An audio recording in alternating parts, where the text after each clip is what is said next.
பெற்ற தாய்தனை மக மறந்தாலும் பிள்ளையை பெரும் தாய் மறந்தாலும் உற்ற தேகத்தை உயிர் மறந்தாலும்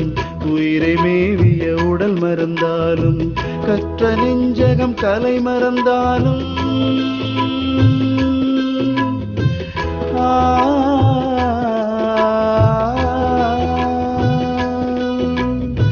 கற்ற நெஞ்சகம் கலை மறந்தாலும் கண்கள் நின்று இமைப்பது மறந்தாலும்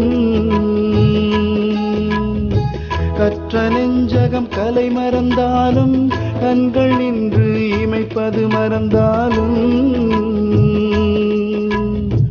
நற்றவத்தவர் உள்ளிருந்தோங்கும் நம சிவாயத்தை நான் மறவேனே.